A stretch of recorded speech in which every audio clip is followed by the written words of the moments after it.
স্বপ্নের পদ্মা সেতু ২ বছর আগেও আমাদের কাছে কেবল শুধুমাত্র স্বপ্নই ছিল। আজ কিন্তু সেই স্বপ্ন আমাদের কাছে বাস্তব হয়ে ধরা দিয়েছে। আজ আমরা মাওয়া থেকে পুরো পদ্মা সেতু আপনাদেরকে দেখাবো। আর তার আগে আপনাদেরকে বলবো, আপনারা যারা আমার চ্যানেলের সাথে নতুন যুক্ত হয়েছেন তারা আমার চ্যানেলটি সাবস্ক্রাইব করবেন। তাহলে চলুন যাওয়া যাক। আমরা মোটরসাইকেল যোগে ঢাকা থেকে যশোরের উদ্দেশ্যে রওনা দিয়েছি। ঢাকার পুরো রাস্তাটি দেখাতে গেলে ভিডিওটি অনেক বড় হয়ে যাবে, তাই মাওয়ার কাছাকাছি এসে ভিডিওটি করা শুরু করেছি।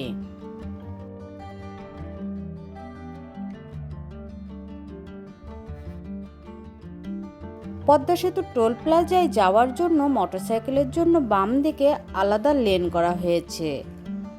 বড় গাড়িগুলো সব সোজা চলে যাচ্ছে পদ্মা সেতুর টোল প্লাজার দিকে।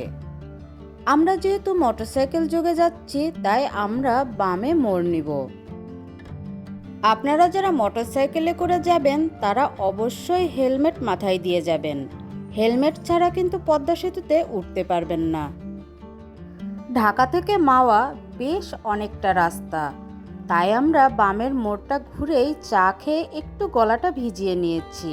পদ্মা সেতু পারাপারের জন্য দেখুন সব মোটরসাইকেলগুলো কিন্তু এদিকেই আসছে। চায়ের দোকানের সামনেই এই কাশফুলগুলো বাতাসে দুলছে।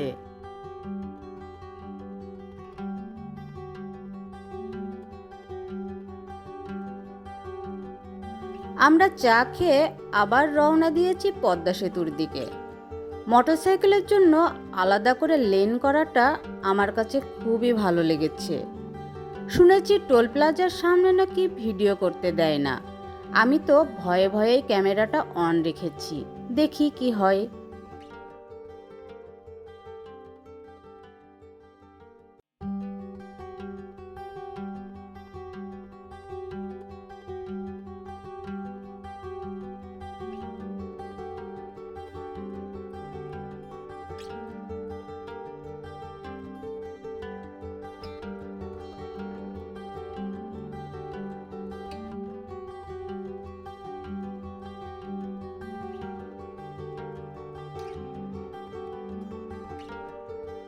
টোলের সামনে এসে ঝটপট একটু ভিডিও করে আমি ক্যামেরাটা অফ করে দিয়েছি। আমি আর বেশি রিস্ক নিতে চাইনি। তবে সব কিছু দেখে যা বুঝলাম, ভিডিও করলে কোনো সমস্যা ছিল না, অনেকেই ভিডিও করছে। মোটরসাইকেলের জন্য আমাদের পদ্মা সেতুর টোল ফি বাবদ ১০০ টাকা দিতে হয়েছে। টোল থেকে বের হয়ে একটু সামনে এসে আমরা দাঁড়িয়েছি। এখান থেকে আমি আপনাদেরকে টোল প্লাজাটা দেখাচ্ছি।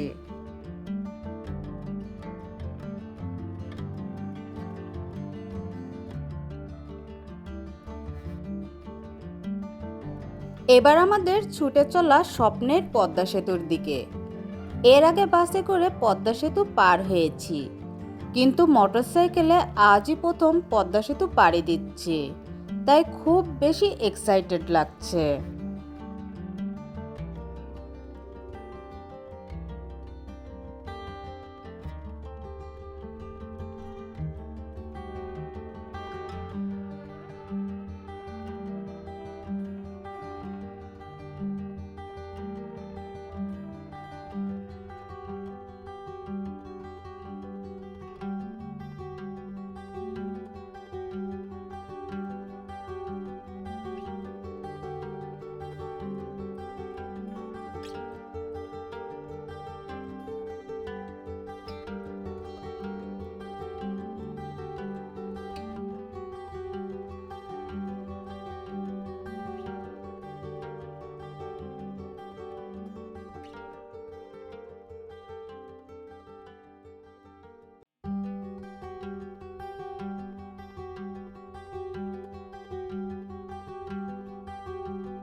একটা সময় ছিল এই পদ্মা নদী পার হতে ঘন্টার পর ঘন্টা ফেরিঘাটে অপেক্ষা করতে হয়েছে, বিশেষ করে শীতের সময়।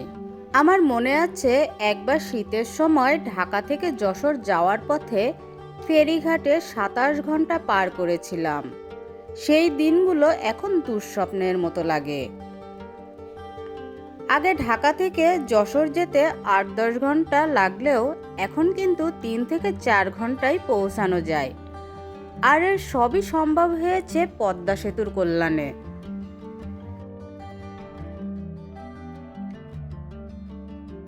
পদ্মা সেতুটি পদ্মা নদীর উপর নির্মাণ করা হয়েছে, তাই এই সেতুর নামকরণ করা হয়েছে পদ্মা সেতু। পদ্মা সেতু মুন্সিগঞ্জের লৌহজং উপজেলা এবং শরীয়তপুরের জাজিরা উপজেলা এবং মাদারীপুরের শিবচর উপজেলার একটি ছোট অংশকে সংযুক্ত করেছে। এছাড়া দেশের স্বল্পোন্নত দক্ষিণ পশ্চিমাঞ্চলকে উত্তর ও পূর্বাঞ্চলের সাথে সংযুক্ত করেছে।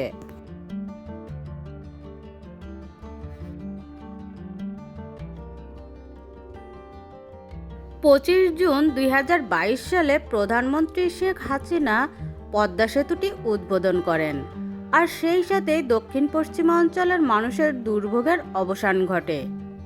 পদ্মা সেতুটিকে বাংলাদেশের ইতিহাসে সবচেয়ে চ্যালেঞ্জিং নির্মাণ প্রকল্প হিসেবে বিবেচনা করা হয়। পদ্মা সেতু প্রকল্পের জন্য মোট খরচ হয়েছে 30,193 কোটি 39 লাখ টাকা। মূল সেতু নির্মাণ কাজের জন্য China major bridge engineering company লিমিটেডের সঙ্গে যুক্ত হয়।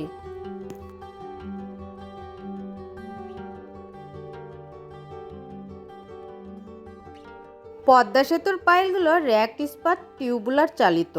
প্রতিটি পিলারে রয়েছে 6টি পাইল, যার প্রতিটির ব্যাসার্ধ 3 মিটার ও দৈর্ঘ্য 128 মিটার। সেতুটিতে মোট পাইল রয়েছে 272টি। পাইলে ব্যবহৃত রিবার 40 মিলিমিটারের। মোট রিবার রয়েছে 132টি। পদ্মা সেতুর মোট পিলার আছে 42টি, স্প্যান আছে 41টি, যার দৈর্ঘ্য 150 মিটার।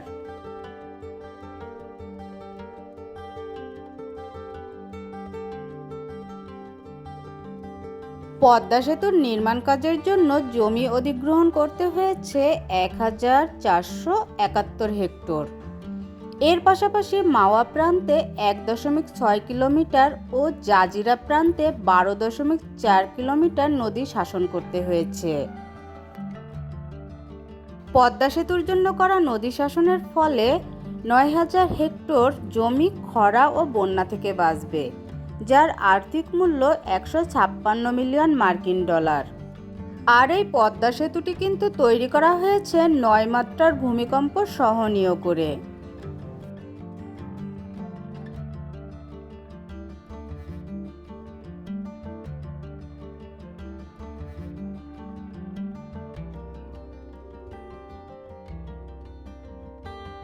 এই সেই পদ্মা নদী, যার একুল থেকে ওকুল দেখা যায় না। আপনারা যারা নিজেদের বাহনে করে পদ্মা সেতু পার হবেন, তারা কিন্তু ভুলেও সেতুতে দাঁড়াবেন না, কারণ আপনাদের তাড়িয়ে দেওয়ার জন্য কিন্তু সেতুতে লোক দাঁড়িয়ে থাকবে।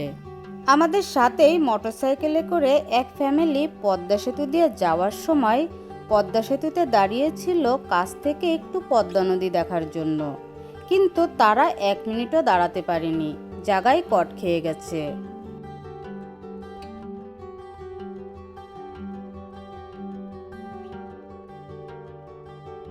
এখন চলুন পদ্মা সেতুতে কি কি আছে একটু জেনে নেই।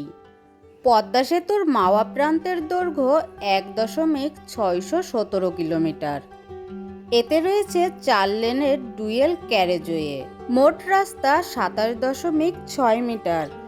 এই প্রান্তে রয়েছে 2.141 কিলোমিটার সার্ভিস রোড ও 0.682 কিলোমিটার স্থানীয় সড়ক।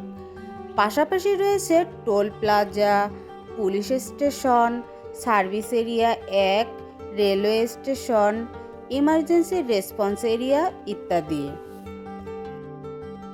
দক্ষিণ পশ্চিমাঞ্চলের সাথে যোগাযোগ ব্যবস্থা উন্নত করার জন্য পদ্মা সেতুর নিচ দিয়ে ট্রেন লাইন যুক্ত করা হয়েছে, যার ফলে খুবই অল্প সময়ে ঢাকা থেকে ভাঙা হয়ে যশোরে পৌঁছানো যাবে।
দেখতে দেখতে আমরা পদ্মা সেতুর অপর প্রান্তে চলে এসেছি। আপনারা দেখতেই পারছেন মাথার ওপর দিয়ে ট্রেন লাইন চলে গেছে। আমি Fatema tours and travel blog channel থেকে আমার আজকের পদ্মা সেতুর ব্লগটি আমি এখানেই শেষ করছি। আমার পরের ভিডিওতে জাতির জনক বঙ্গবন্ধু শেখ মুজিবুর রহমান এক্সপ্রেসের ভিডিও নিয়ে আপনাদের মাঝে হাজির হব। আমার পরবর্তী ভিডিও দেখার জন্য আপনাদেরকে আমন্ত্রণ রইল। আজকে এখানেই বিদায় নিচ্ছি। আপনারা সবাই ভালো থাকবেন, সুস্থ থাকবেন। আল্লাহ হাফেজ।